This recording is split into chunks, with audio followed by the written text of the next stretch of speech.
prévia oficial da inflação desacelera e fica em 0,13% em julho. O governo define valor e data para o pagamento do auxílio para os taxistas. E você vai ver também. Depois de Brasília, 5G vai começar a operar em mais 3 capitais a partir de sexta-feira. Ministro da Saúde diz que Brasil fez o dever de casa diante do surto de varíola do macaco. Países da União Europeia chegam a acordo para reduzir o consumo de gás russo. E ainda, Lufthansa cancela mais de 1.000 voos por causa de greve. Essas e outras notícias você confere a partir de agora.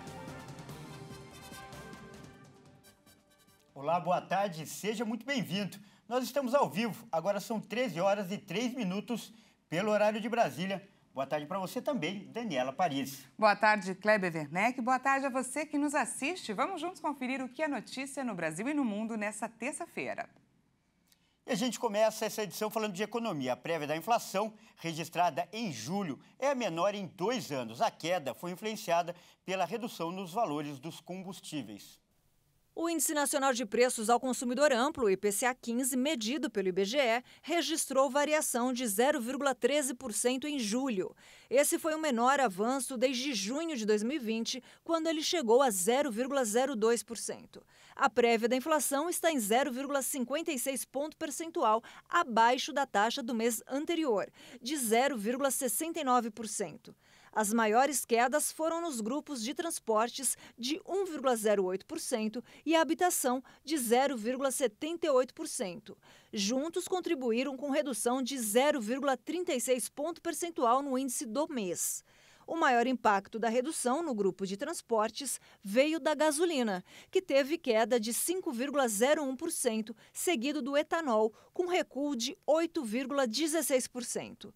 No ano, o IPCA 15 acumula alta de 5,79% e, em 12 meses, de 11,39%. Houve variações positivas em 6 dos 9 grupos de produtos e serviços pesquisados. O maior impacto, de 0,25 ponto percentual, veio de alimentação e bebidas, que registrou variação de 1,16% no mês, uma aceleração de 0,25% em relação a junho. Já a maior variação, de 1,39%, veio de vestuário, que acumula alta de 11,01% no ano. Os demais grupos ficaram entre a queda de 0,05% em comunicação e a alta de 0,79% em despesas pessoais.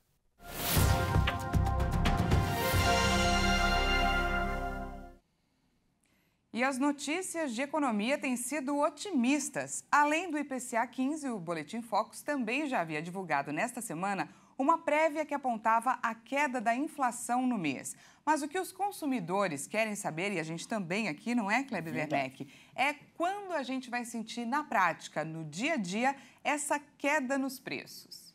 Dani, tem toda a razão, né? E para falar sobre esse assunto e também tirar outras dúvidas, nós vamos conversar agora com um especialista, o economista Rafael Mediato. Primeiro, boa tarde, Rafael, e mais uma vez, muito obrigado por aceitar o nosso convite. Boa tarde, Kleber. Boa tarde, Dani. Boa tarde a todos que estão nos ouvindo, nos assistindo. É um prazer estar aqui para bater esse papo com vocês. Bom, Rafael, para começar, eu queria que você explicasse para o nosso telespectador o motivo dessa onda de otimismo, como a Dani acabou de falar, e essas previsões de queda na inflação. Ótimo, Kleber. É interessante a gente falar sobre essa questão da queda, né? A questão da inflação ela é muito atrelada como uma consequência da expansão monetária. O que a gente tem visto, principalmente no resultado que saiu agora de junho, é que as ações que o governo tomou nos últimos meses, como o aumento da taxa básica de juros e também a lei do corte de ICMS, tanto na parte de combustíveis quanto na parte de energia elétrica, isso ajudou muito para que houvéssemos e tivéssemos esse resultado agora. Tá? Então, esse é o principal ponto que traz para a gente, de fato, que as ações que foram tomadas já têm visto um resultado e a gente espera que isso chegue logo no bolso do consumidor, né? Boa tarde, Rafael. E com relação a essas previsões que representam uma média de toda a economia, vamos falar agora em relação aos produtos e serviços. Quais devem ter maior queda? E alguns, por outro lado, devem continuar, é claro, com alta nos preços. Quais deles? Com certeza, Dani. E o que acontece é que, por exemplo, os principais produtos que a gente já está vendo, né, de ter uma queda e, consequentemente, ajudar o consumidor é a parte de combustíveis. Então, se a gente pegar, a gente teve uma queda de 5% nesse valor. E se a gente pega no em todo, vamos botar do planejamento, do orçamento familiar, a gente tem a parte de combustíveis, energia e também a parte de habitação, como representando uma boa fatia de orçamento. São os principais pontos que tiveram queda. Agora, por um outro lado, a gente vê, por exemplo, o leite, né? Muita gente tem reclamado do aumento do leite nos últimos meses. A gente teve um grande aumento de mais de 20%. E a questão principal é ainda sobre os insumos que têm dificuldade de chegar no Brasil, justamente pela questão da guerra ainda que vem acontecendo entre Ucrânia e automaticamente o aumento da ração, dos insumos, da soja, do milho. Isso, consequentemente, ainda vai fazer com que esses acabem aumentando ao longo dos próximos meses. E, Rafael, para finalizar, vou repetir a pergunta que a Dani fez no começo e você também ponderou agora há pouco. Quando o consumidor vai sentir de fato essa redução que é apontada pelos especialistas? Por exemplo, nos supermercados, já é possível notar alguma diferença nos preços? Olha, Kleber, a gente espera muito que esse já chegue logo, espero que agora em agosto a gente já consiga ver essa diferença. É claro que o futuro é impenetrável, né, mas a gente deseja que isso aconteça. Alguns itens, de fato, ainda não conseguiremos ver essa diminuição, como eu citei anteriormente, mas outros alimentos a gente pode tentar já ver essa diferença. Mas o mais importante é a gente entender que não tem como a gente dar uma previsão exata de quando isso vai acontecer, mas se preparar. Então, nesse momento agora, o que é mais indicado é que seja feita muita pesquisa, feito muita análise, aproveitar as principais promoções, mas, de fato, itens específicos na gôndola do mercado, talvez a gente não consiga ver de forma imediata, mas eu acredito que nos próximos meses a gente consiga ver mas isso muito vai depender de como o cenário vai se perpetuar para os próximos dias e meses.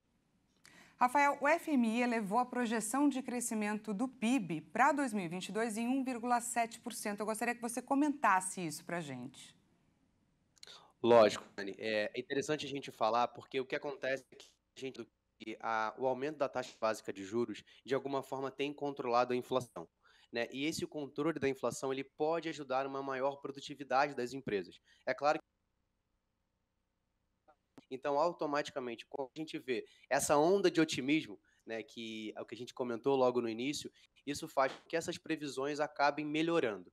É claro que a gente espera que isso, de fato, se concretize, né? A gente fala que a incerteza ela é algo presente, desejável e necessária para o crescimento e para a evolução. Então, a gente vai realmente ter que acompanhar ao longo dos próximos meses, ainda mais num ano tão decisivo para o país, principalmente, a gente vai ter que acompanhar para entender se essa previsão vai se concretizar ou não. Tá certo, nós conversamos com o economista Rafael Imediato. Muito obrigado pela sua participação e pelas informações, é claro. Uma boa tarde a todos, obrigado a vocês. E agora são 13h11 pelo horário de Brasília e a gente continua falando de economia. O governo federal definiu o pagamento do auxílio para os taxistas. O valor de cada parcela será de R$1.000. As duas primeiras parcelas do auxílio para motoristas de táxi serão pagas no dia 16 de agosto, de acordo com o calendário divulgado pelo governo. O benefício, que está sendo chamado de Bem Taxista, vai até dezembro deste ano e o valor máximo de cada parcela será de R$1.000. Na segunda-feira, o governo federal começou a receber os dados das prefeituras sobre os motoristas que poderão obter o auxílio. As duas primeiras parcelas serão pagas aos que enviarem os dados até o dia 31 de julho. A prefeitura de cada município será responsável pelo encaminhamento da relação dos taxistas registrados no auxílio e que tenham alvará para realizar o trabalho. O Bem Taxista faz parte da PEC dos Benefícios Sociais, promulgada no último dia 14 pelo Congresso Nacional. A medida autoriza o governo federal a gastar 41,2 bilhões de reais para conceder benefícios sociais apenas até o fim do ano. Olha só, o Pronamp libera na próxima segunda-feira a concessão de crédito para microempreendedores individuais e micro e pequenos empreendedores.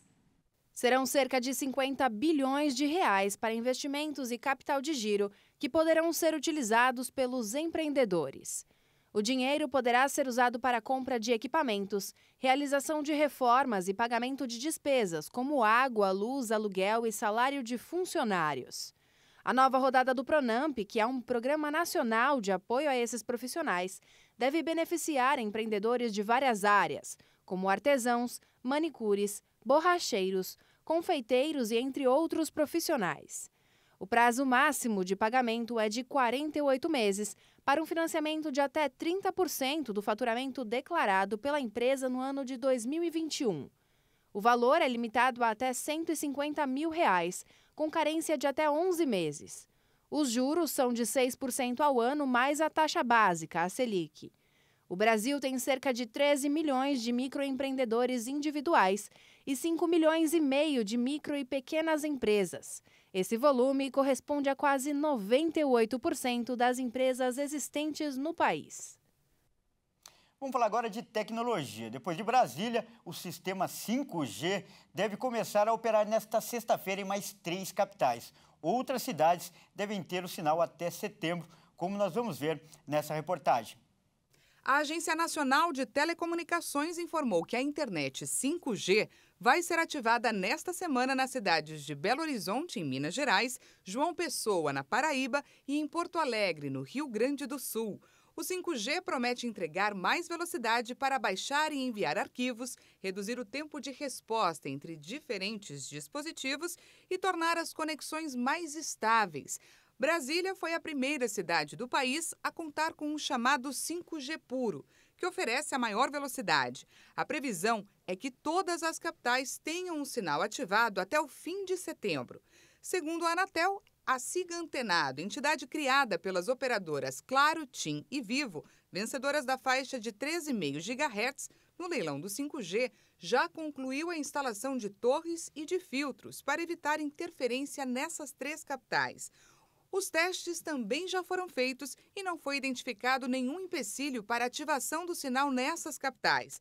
As outras capitais devem ter o 5G funcionando até o dia 29 de setembro. E para as demais cidades do país, o sinal do 5G puro deve chegar gradualmente até 2029. E vamos falar de saúde. Com mais de 800 infectados, o Brasil já é o 7º país do mundo com maior número de casos de varíola do macaco. A doença preocupa especialistas por registrar um avanço no número de casos nas últimas semanas.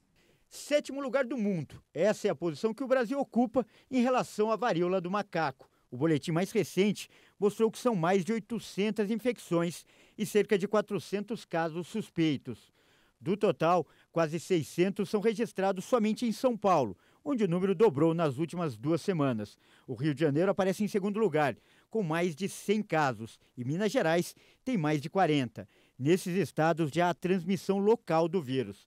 Até a tarde desta segunda-feira, o Centro de Controle e Prevenção de Doenças dos Estados Unidos contabilizava mais de 16.500 casos de varíola do macaco em 68 países, onde a doença não é endêmica. A Espanha lidera a lista com mais de 3.000 casos.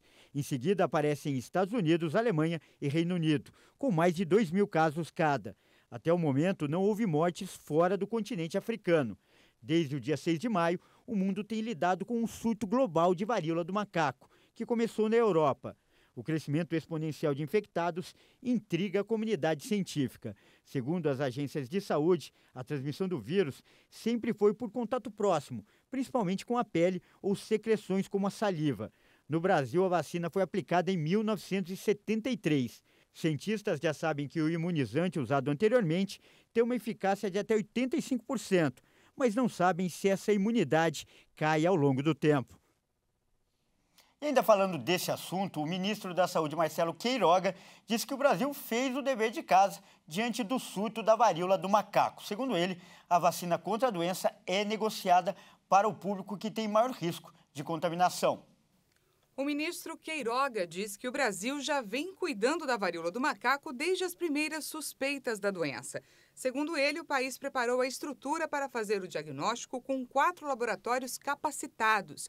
Os laboratórios prontos para o diagnóstico da doença, segundo o ministro, estão no Instituto Adolfo Lutz, em São Paulo, na Fundação Ezequiel Dias, em Minas Gerais, na Fundação Oswaldo Cruz, no Rio de Janeiro, e no laboratório da Universidade Federal do Rio de Janeiro. A ideia é que a população seja orientada sobre as formas de contágio e que os casos sejam identificados e os pacientes sejam, então, isolados, para evitar que a varíola do macaco se espalhe. Nós, aqui no Brasil, já vínhamos fazendo o nosso dever de casa. Desde o primeiro rumor, desde o primeiro caso suspeito. Preparamos a nossa estrutura para fazer o diagnóstico. Temos 4 laboratórios hoje no Brasil com a capacidade de realizar esses diagnósticos. E o acesso ao diagnóstico está disponível. Fizemos alertas para as secretarias estaduais, para as secretarias municipais de saúde. Os casos são identificados, os casos são isolados. Não há um tratamento específico, nós sabemos disso. O ministro ainda lembrou que as vacinas para a varíola não devem ser para toda a população e sim para um público mais restrito. Queiroga acrescentou que a Organização Mundial da Saúde declarou emergência de saúde global para que os países se preparem para enfrentar o problema. E veja a seguir, países da União Europeia chegam a um acordo para reduzir o consumo de gás russo. E ainda, Lufthansa cancela mais de 1.000 voos por causa de greve. Nós voltamos já. Não saia daí.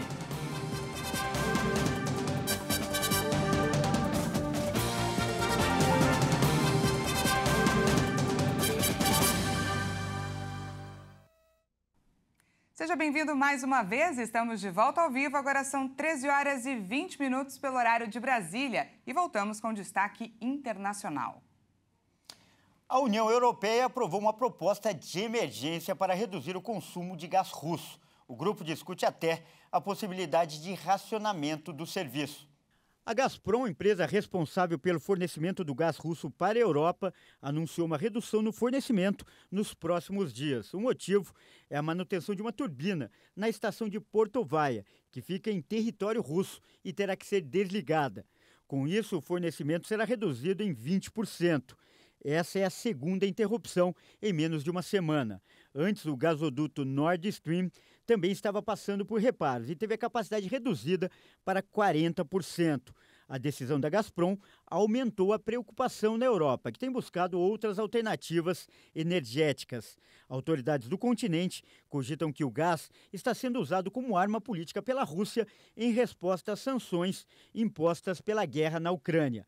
Por isso, países da União Europeia aprovaram nesta terça-feira uma proposta de emergência para diminuir o consumo de gás. O objetivo é reduzir de forma gradativa a dependência da energia russa. O Conselho de Ministros concordou em reduzir o uso em 15%.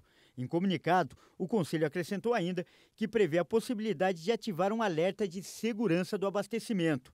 Nesse caso, a redução do gás passaria a ser obrigatória.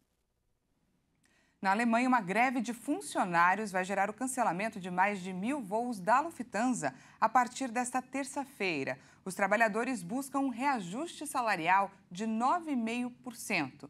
Mais de 1.000 voos vão ser suspensos, entre eles alguns já nesta terça-feira. Então, em nota, a companhia afirmou que mais de 130 mil passageiros vão ser afetados. A organização sindical Verde convocou uma greve entre a noite dessa terça e a madrugada de quinta-feira para aumentar a pressão sobre a direção da empresa e exigir o aumento, então, salarial de 9,5%. Mudando de assunto, um remedinho para um machucado, cobertor para o frio, a sopinha quente que sustenta. Essas são algumas das pequenas coisas que nos fazem lembrar, é claro, dos nossos avós. Lembranças de infância, de muito amor. E hoje é o dia de recordar tudo isso, não é, Kleber? Hoje é dia deles, dos avós. Verdade. Mas eles não são só sinônimo de amor e ternura. Também são de força, que sustenta muitas famílias, que não desistem e não são vencidos pelo tempo. E para representar esses avós, nós vamos agora mostrar a história da Dona Maria Cardoso. Dona Maria Cardoso tem 102 anos e ficou conhecida nas redes sociais por querer trabalhar depois dos 100 anos. Ela foi pedir emprego com um currículo feito por familiares. Agora, ela já completou 1 ano no trabalho em uma empresa no interior de São Paulo. Além de ficar ativa, o objetivo com o trabalho era conseguir uma renda extra para comprar as coisas que gosta, sem depender dos familiares. Com o dinheiro que ela ganha, já trocou o sofá, a geladeira, e também renovou o guarda-roupa. A vovó Maria mora com a filha de 80 anos e tem 29 netos, 35 bisnetos e 20 tataranetos. E a dona Maria Cardoso vai conversar agora com a gente. Legal. Primeiro, boa tarde, dona Maria. Seja muito bem-vinda. Boa tarde. Boa tarde. Boa tarde, eu tô falando. Boa tarde. Boa tarde. Você está agora com a sua filha Maria e com a sua neta, não é? Isso. Dona Maria, eu queria que você contasse para a gente como que é, aos 102 anos, conseguir um emprego, estar ativa e ter essa família maravilhosa, é claro. Isso é bênção de Deus. É bênção de Deus. Com certeza. É. E, dona Maria, aqui é o Kleber que está falando, os números impressionam, né? São 29 netos, 35 bisnetos e 20 tataranetos. Dá para lembrar o nome de todo mundo dessa lista enorme? A senhora lembra o nome dos netos? Não lembro, não. É um pouco, né, Dona? É muito, não lembro mesmo. É de se esperar, é muita gente aí para lembrar. Para finalizar, eu gostaria que a senhora deixasse uma mensagem para todos os avós do Brasil. O que a senhora fala para os avós de vó? É que eu falo? Dá uma mensagem para os avós. Deus abençoe. Deus abençoa todos os netos. Todos os avós. Todos os meus conhecidos. E todas as vovós. Todas as vovós. Estou muito feliz. A gente que agradece a sua participação, a você também, Maria. Meus parabéns aí para sua mãe e essa família linda que vocês têm. Obrigada. Bom, e com essa bênção aí da dona Maria Cardoso, a gente encerra essa edição desejando um feliz dia para todos os avós. Para todos os avós do Brasil. Uma ótima tarde para você. E daqui a pouco, Kleber, você chega com mais informações, é isso? Às 13h50 eu tô de volta, não saia daí. Até mais. Até mais.